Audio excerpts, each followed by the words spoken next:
Hunter Lawrence won his he won in the playoffs in Dallas last year, but his Yep. first pro motocross win in the premier class, which to me, if it wasn't so talked about, like I would say that Hunter had 3 or 4 wins Same. already. Because how many times has that guy been so close? Yeah. Yeah. Like, and we'll talk about the jet hitting the gate, the penalty. Chase had a big get off, DNF second moto, but to say Hunter Lawrence didn't deserve this win would be completely and utterly ridiculous. Yeah. That guy has been so consistent. He's been getting better, it seems like, every weekend for 3 years now.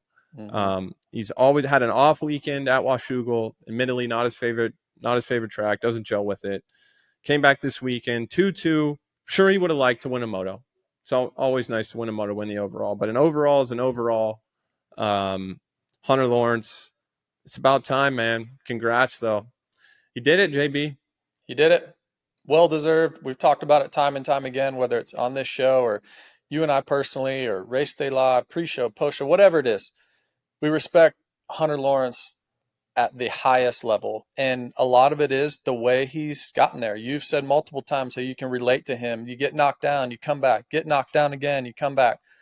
I've told the Dallas story multiple times about he wins his first Supercross and the next morning, he's on the spin bike and not even really that happy, like, all right, got to do my job again and try and win this championship. And it's just like there's so much focus on and I think JT did a great job on the broadcast talking about how much Always does. Hunter focuses just on the process. And we all talk about it. We're like, oh, just process. Don't want to focus on this end result. And so many sports therapists and psychologists talk about that. Just focus on the process and not the end result. It's so hard to do, man. It's just so hard to do. And Hunter Lawrence does it maybe better than anyone. He just focuses so much on the process.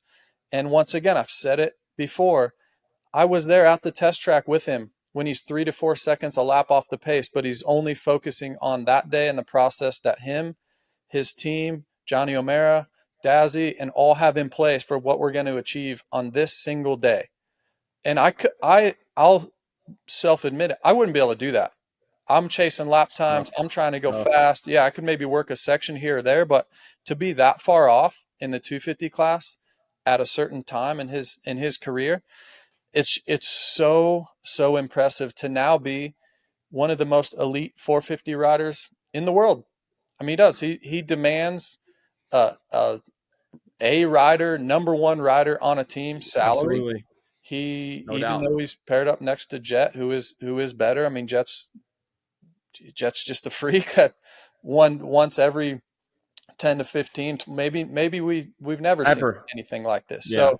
So I'm just a huge fan of Hunter Lawrence. I love that he got it done. But I'm with you. I feel like if somebody, said how many overalls does Hunter Lawrence have, if we weren't so plugged in and know most of the stats, I would say he's won 3 or 4. But I believe he's at 10 second place overall finishes. Now finally gets the overall. And the crazier stat is he's never been outside of the top 5 ever. That's wild, dude. In a 450 moto. That's not crazy. one. Yeah, no DNFs, no weird crap. Like, that's crazy. Yeah. But I love what you said, and like you said about JT.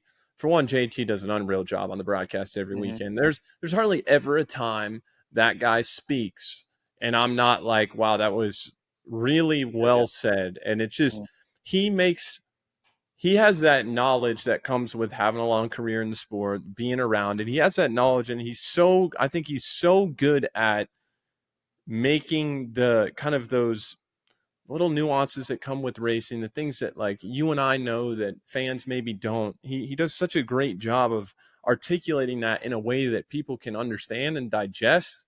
I think it's great for the sport. Like I really do. Even the casual fan can listen to JT talk and feel like they know so much more about the sport, about whatever rider, the track, whatever he's talking about.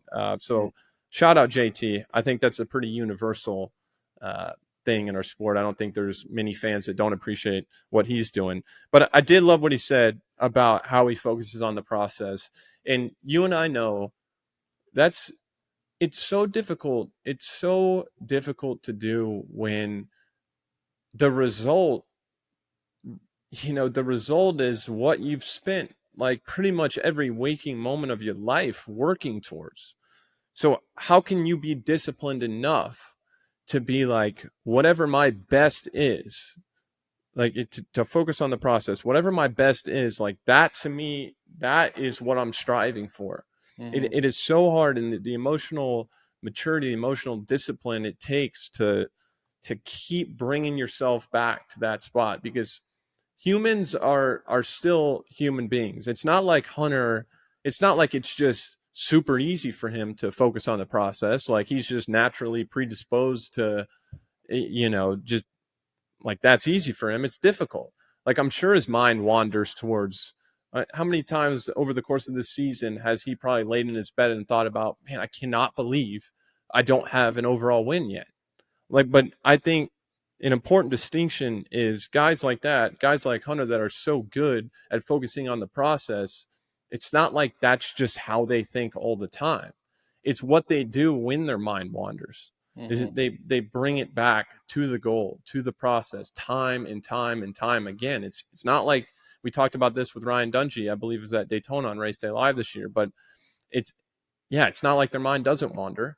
It's just a discipline to be aware enough to know when it does, and to bring it back. And like you said, I think Hunter's situation with his younger brother potentially being the, maybe the greatest rider we've ever seen, I think it's forced him to do that. Mm-hmm. Because I mean, imagine, how many times, especially early in Hunter's career, where everybody was just waiting for Jet, Yeah. and they were, they just thought they saw Hunter as Jet's older brother. And like you said, he is a number one rider on any team Mm-hmm. right now. No, he's earned, uh, you know, millions and millions of dollars in, sponsorship dollars, contracts. Like he's that guy. And it all goes back to that discipline. Like Yeah. you said, to just keep bringing it back to the present moment, doing everything you got. And I respect it.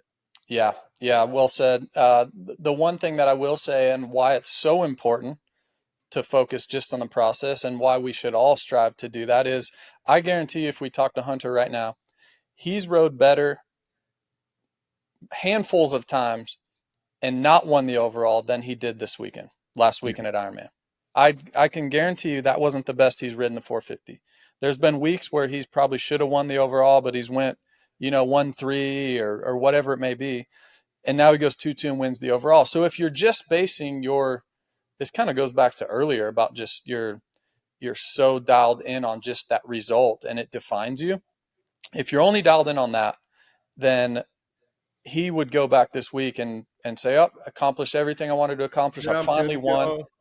But instead, I'm sure he's saying, "Up," or Dazzy's pointing things out, or "Hey, the bike was kicking a little bit over there," because there wasn't a single bike on the track this weekend that looked great. I'm sure that was just No, a track thing, but I don't know if you agree with that. But I do. nobody's bike looked good. No.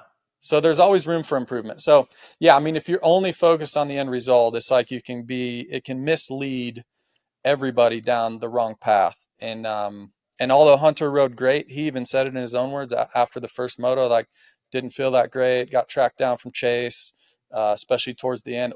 It obviously was hot this weekend on a tough track. And going back to the track a little bit, how about all the singles to no landings? We need some landings on the track. Like Dude, there's a lot of flatlanders, huh? that'll take you out. I was wondering. I was on the range hitting some balls yesterday, and I was wondering why my knees were a little sore. Must have been from watching that. There's nothing like Yeah. flat landing a jump over and over and Yes. over again to really make you hate dirt bikes there for a few minutes. Yeah. And the reason I thought of that was I was thinking Hunter, one of the laps came up short and like, cause you're just tripling like off a big jump into rollers constantly. And he cased one time or overshot one and landed in the ruts. And anyways, it wasn't like his very best weekend where he rode absolutely flawless, but he still got the overall. Awesome weekend, awesome ride. That's what, $150,000 to get that win in the record books forever. And I think it's first of many, man. He's too good not to get a bunch more. He's too good. He's gonna be around. Yeah, he's gonna be around a long time. He's got the formula, And I think there's still room for growth there. Hmm. You see flashes at certain times. Like the one critique kind of Hunter, I think, to me when I watch him, is that there's times where I think there's times where I watch him ride where I'm like, "God, that guy," and you've heard Carmichael talk about it on the broadcast, is like, you do have to be comfortable being uncomfortable Hmm. to an extent. We've seen it even with Jet. We talk about how smooth he is, how it looks like he's not trying, but there's times in almost every race that Jet does well at where it looks like he's kind of riding the ragged edge. And so Hmm. I think that's the next step for Hunter that I see, is like just being able to have those bursts of speed, like a little bit more consistently. But like you said, just unbelievable job, deserved.